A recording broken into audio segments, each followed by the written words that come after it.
All right, welcome in to the next round. Brown, you've got the controls there. It gives me the nod, ready to go here. 22 after the start of our 800th show here. And as Taylor was pointing out, way to send out the 800th show. Congratulations, Tweet Jim, only to landmine the start of the 800th show. A little fiber problem in our area. If you are familiar where we're located on Highway 280, a lot of road work being done over near, what's that big plant on the corner?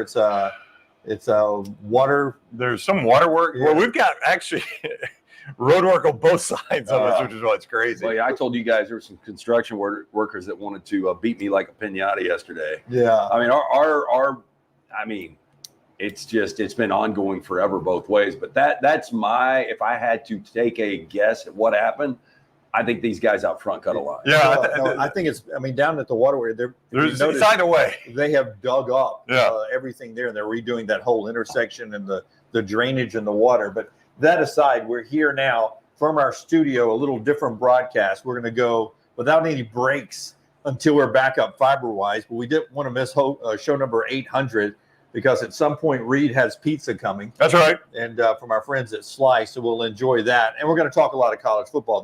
We're just not going to miss a college football Friday, no matter what. We're going to come to you from somewhere, somehow. So here we are. Glad to be with you. Tyler and Forrester are back there trying to fire the hamsters up again to get the wheels spinning on the fiber. Little T's got everything rolling out on social media. EG's helping us in the background as well as we get going. And let's go baseball first. Then what we saw in the NFL last night. Let's flip it around. Let's go NFL first because I don't want to not lead with Forrester's team's big win over my Tampa Bay Buccaneers. I'll take 30-27 my team up 3 under the 2-minute warning, getting an interception on a 4th down to get the ball back every Sunday. You have to thread a needle to lose a game after that. Oh, you don't want to do it against Kirk Cousins, though. And we said this yesterday, and unfortunately, because of our setup right here, we can't talk back and forth with Forrester. But I said, hey, one thing you're guaranteed if the Falcons are playing, it's going to be a one-possession game. And it's going to come down to the wire. And Forrester and I were walking to the bathroom at the same time yesterday. And I said, look, this offense sooner or later is going to pop. Ooh. And when I watch them, Kyle Pitts, Drake London always seem like they're open. The offensive line doesn't hold up well. Well, Kirk Cousins went out there last night. And the thing that concerns me is Atlanta's defense. Like Atlanta had the ball to end the game, to end regulation, Atlanta had the ball first in overtime. If they lose that coin toss, I think they lose the game. I think it's that simple. Now, I'll give them a little bit of credit. They did make some adjustments, and they gave up 24 in the first half and only 2 field goals in the second half. But what a performance from Kirk Cousins, man. Yeah. 509 yards from Kirk Cousins last night, a Falcons record on a night that they're putting Matt Ryan into the Ring of Honor. And that's why you get Kirk Cousins. And they talked about it on the broadcast. They have not been using Kyle Pitts. Herbstreit said, man, as a college fan, this guy was one of the most dominant. Remember, he helped lead Florida to the Alabama SEC championship loss.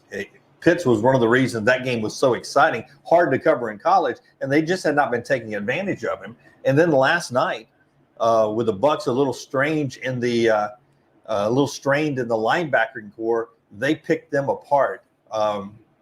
Usually right at the linebackers. Yeah, I mean, Pitt should have a line of 7 and 88 almost every game. Yes. Now, you guys know how big of a Drake London fan I was, when he was really the only primary weapon on USC's offense. Is teams knew exactly where they were going, and they couldn't do anything about it.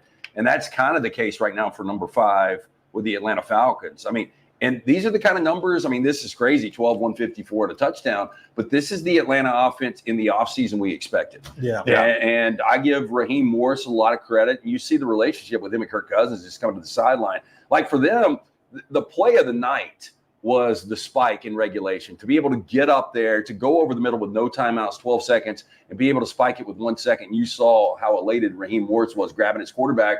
Because once Young Ho rolls out there, I know he missed a chippy early, and there was a block. He's good late, though. He missed a chippy twice because Tampa Bay jumped off sides. He got 5 yards closer, missed it again. Young Ho is one of those. I'd love to have him as my kicker. Josh McCarty's been incredible, the rookie out of Stanford. He's only missed 1 kick this year, but Young Ho is one of those guys. 50-plus yards in the clutch. It doesn't matter. Young Ho is a guy that LT loves, and that mentioned. So does EG. He's Georgia Southern guy. A good time to point out that LT, the Young Ho headline could be coming at some point this season. Can we do an NFL headline? Sure, Do why whatever not? you want. You know, Brown, he does a headline and then 2 headlines. he does one headline and then 2 sub-headlines. right. It's usually about your dogs. I told you last week watching a Bullet and Chili, wreaking havoc. I told you last week watching the game, Maddie asked me, is Young Ho Asian? Yeah. No. So then last time I was like, Jasper. since you asked if he was Asian, do you want to take a guess where he went to school? And I think she said UCLA, Arizona. I was like, went where EG went to school. Yeah. It's the old Statesboro. Hey, that's a good guess by her, though. That's where I would have gone, too. Yeah, Arizona UCLA. State's a good call right there. Arizona State, UCLA. That's where I would have started with Young Ho. That's what I she can said. kick, man, when the chips are down. Yeah. That guy's terrific. Has a weird approach, too. He does. Stands behind It's it. almost straight on, but just off by like 2 feet. Yeah. But I'll tell you, man, you're Tampa Bay Bucks and Baker Mayfield. And you heard Herb Street talking about the second half. He's like, this is a Baker Mayfield game. You know, he's getting yards with his legs. It's setting up one possession game in the fourth quarter. The way Baker's played, and I don't want to take anything away from that because Baker had a really, really good game last night. And Mike Evans did, too. yeah, and Mike Evans is a Hall of Fame wide receiver. You know, you can make an argument. I mean, I definitely think if you did a Mount Rushmore of Tampa Bay Buccaneers, he's on it. Oh, yeah. He's my Yeah. favorite one. Yeah. Him and Derrick Brooks. But, you know, everybody's talking about the revival of Sam Darnold. You know, you had the revival of Baker Mayfield getting this team not only to the postseason, but winning a postseason game last year. And he's playing great football right now. And, you know, it's so funny how knee-jerk we are because Atlanta was so fortunate to win that game. And listening to guys this morning, NFL insiders, you know, I think this is Atlanta's division. And I'm like, damn, if Atlanta loses that game, they're 2-3. Tampa's 4-1 getting the road win. Everybody's going to say it's Tampa's division. But just because they won the coin toss in overtime, everybody's saying it's Atlanta's division. But I will say, if Atlanta's offensive line can hold up, they can get in a shootout with anyone. I was thinking, you know, watching that is, and I was having to watch on my phone because I'm having some of the same issues with my internet service with AT&T. But watching on my phone right there, I'm thinking this is going to be a fun division between the Saints, Bucks, and Falcons. Like Lance just said, Panthers are out of it, obviously. Saints, Bucks, and Falcons. I don't think there's any way you can say this is anybody's division. I hate the scheduling, though, because Why? Y'all don't play again till the end? we play the Saints next, Okay. and then another game, and then I think it's the Falcons again. So, you know, you get the 2 Falcons games jammed together by about 3 or 4 weeks Yeah, separation. you guys, tough schedule coming up. At New Orleans, underdog. Ravens at home, underdog. Falcons at home, you'll be favored. At the Chiefs, underdog. 49ers, underdog. Yeah, that's why I picked the Falcons to win that division and to win the NFC, and they looked like it last night. That's Monday Night Football. I didn't believe it when Greg from Pell City texted us last It's impossible. I still don't believe it. I saw it everywhere this morning, and other news outlets are running with it. I don't believe it still. We'll get to that unbelievable stat that LT is mentioning right there that Greg texted us last night after we tell you about some of our great sponsors. One of those is our friends at NASCAR today. Racing starts this afternoon over at Talladega, Truck Series playoff race. And then tonight we go bucking at Dega. First ever that I remember rodeo inside Talladega. It'll be happening tonight. TalladagaSuperspeedway.com, TalladagaSuperspeedway.com to get your tickets. 877 go to Dega as well. And you get the Xfinity playoff race tomorrow after the truck today. Jake Owen in concert tomorrow night. And then Sunday is the Yellowwood 500. Don't forget, you can upgrade your NASCAR experience at Talladega with that immersive garage experience presented by Coolray. That gets you inside the food and drink area, inside the infield, where actually it's the garage area for about 20 of your best top NASCAR teams. It's a playoff race. It's all going on this weekend. The Yellowwood 500, TalladagaSuperspeedway.com, 877 go to Dega. Also, our friends at Lanyas Furniture. Hey, look, if you're looking for a great inventory with incredible pricing, that is our friends at Lanyas. So well worth the short drive from Birmingham. Take exit 280 off of I-65, the Hallmark Farms exit. Go south on US Highway 31. 1.3 miles. Lanyas is going to be right there on your right. Call 205-647-4311 for more information. Go see our friends at Lanyas, where they believe in getting more style for less. Lanyas offers a great selection of furniture for your living room, bedroom, dining room, home office, entertainment, man cave, even an incredible slew of mattresses. Lanyas can also help with your home design and decorating. Stop in, see Reggie, John, the fine folks at Lanyas Furniture, and make sure you tell them the guys from the next round sit you? Producing on the fly here, Brownie. I would imagine this casual setup puts Todd Fuhrman top of the hour in jeopardy. I'm going to check with Fuhrman and see if he's willing to do a video hit. Without that, yes, absolutely in jeopardy. Is there a way he could just be?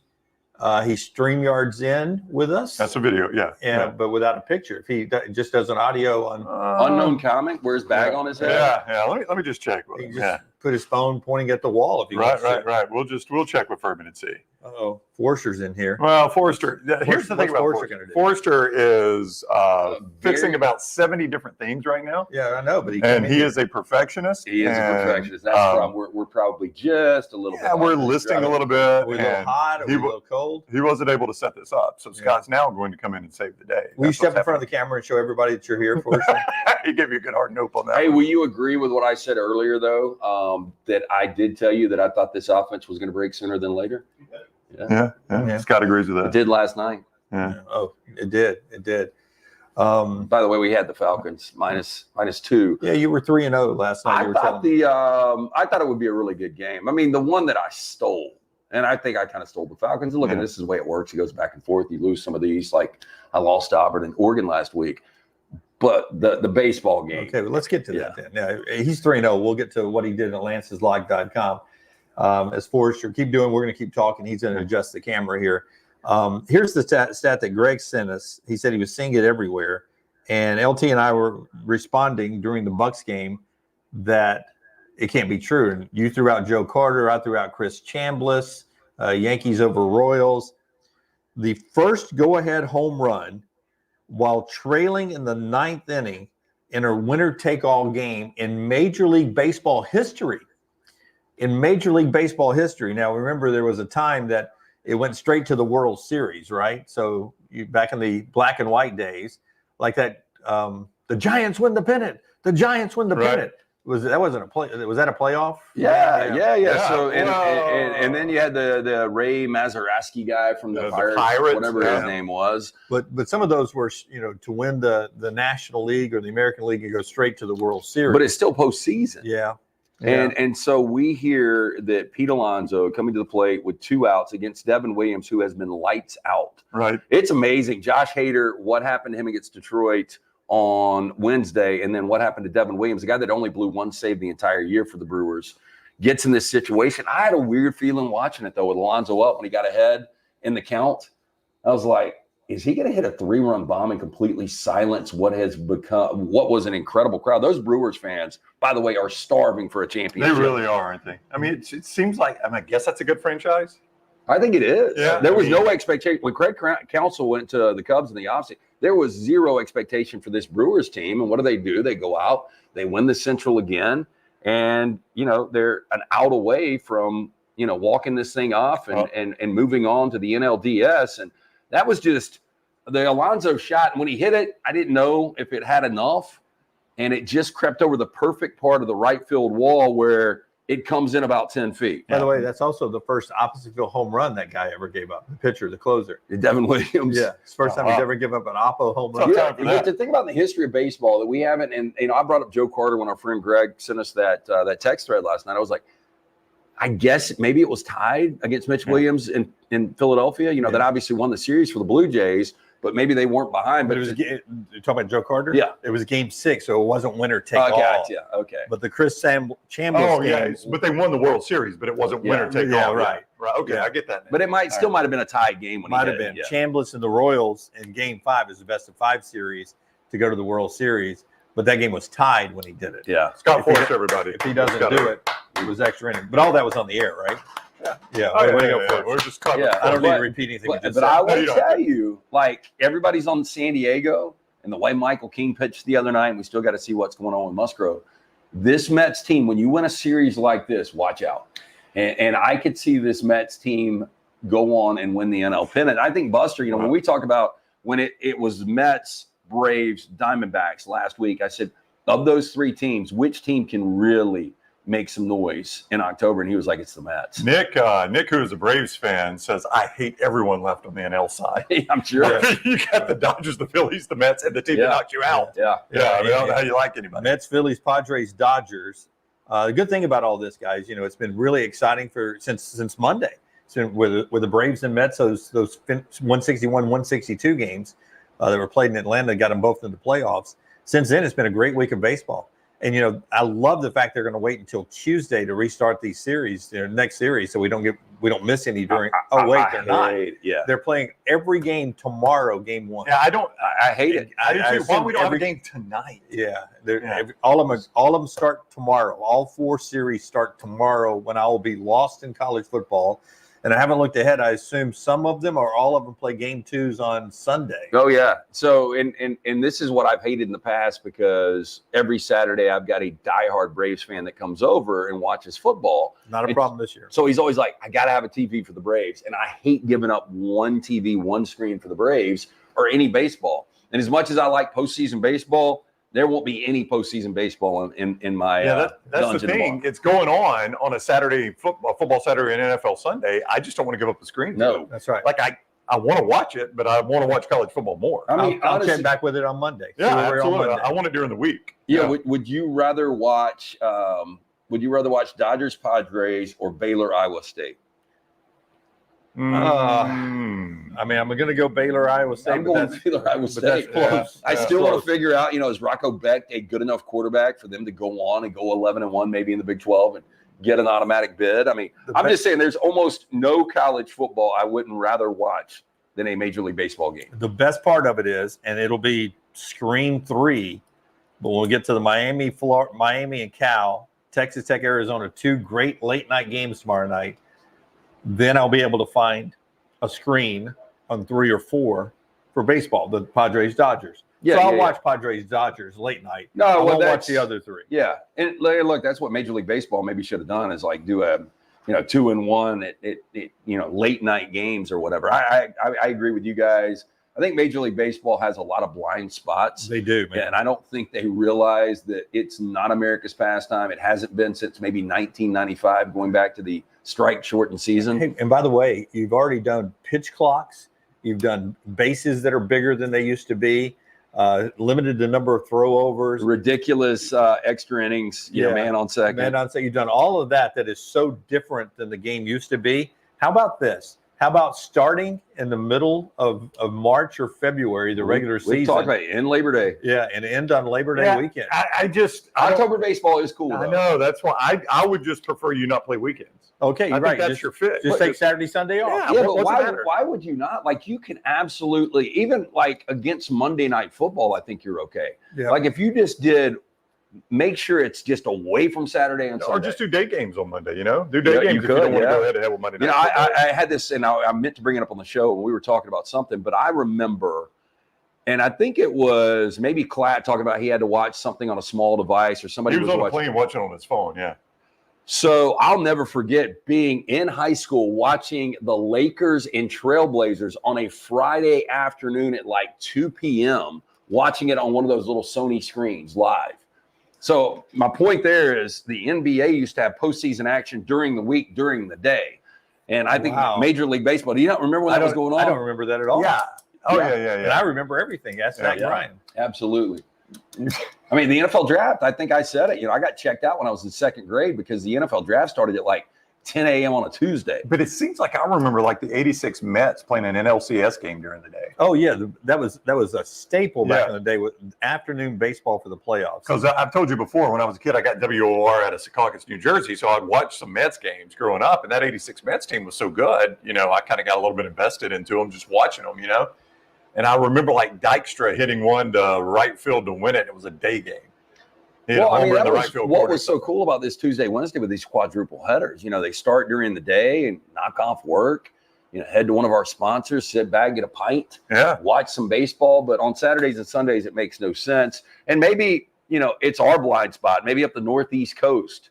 Yeah. I was watching a remake of Salem's Lot, which I'm sure our man Tyler has seen. Don't waste your time with it, by the way. The forgot what year that book came out from Stephen King. But one of the characters in there, big Red Sox fan. They're up in Maine, and they're listening to the game on the radio. I mean, Northeast has diehard baseball fans. They really do. So, maybe we've got the blind spot down here. Maybe so. I don't know what it is. I just know the NFL is popular no matter what part of the country. But do you think if you in. went to a sports bar in Boston tomorrow for college football, do you think the majority of the big TVs would have baseball? Yeah. College football is just not as big in the major markets as it is in most of America. Our friends at Michelson bringing you part of the show here today as we roll on. Again, a little different setup today because of a fiber issue here in the area. If we get that back up and running, we will switch back over, maybe to the other way, maybe not. Maybe we'll just roll like this all day and talk football. And we'll alert you before we do it, but it might be a new feed if we do that. You might have to change YouTube. 205-969-8100. That is the number that I called more than 2 decades ago. One of the best decisions I made when we were on terrestrial radio was going to see Dr. Mark Michelson. We've had a great partnership for 20 plus years. Look, if you wear the contacts or the eyeglasses, you're wasting money each and every year. I'm speaking from experience. Stop procrastinating. Call 205-969-8100. Ask for Amy. Tell her the next round sent you. She's going to hook you up with a hassle-free consultation. You have zero to lose to find out if LASIK is right for you. Dr. Mark Michelson, Dr. Jen Michelson, best in the business. Tell them the next round sent you. For more information, michelsonlaservision.com. Hey, and don't forget the legend from Daniel Moore. It's a tribute to Coach Nick Saban and his 6 national championship seasons at the Capstone. You can pre-order right now at danielmooreart.com, danielmooreart.com. And Nick Saban's signed on to autograph some of those prints, so they are available as long as they last. It's a limited number, so you can go check that out, see if you have a Nick Saban autographed one that benefits Nick's kids. Again, that's danielmooreart.com, danielmooreart.com. As we continue on the show today, go help out our folks at New Life Art. All right, so we need to take a small break here. We're not going anywhere. Hang tight. We're going to take a small break. All right.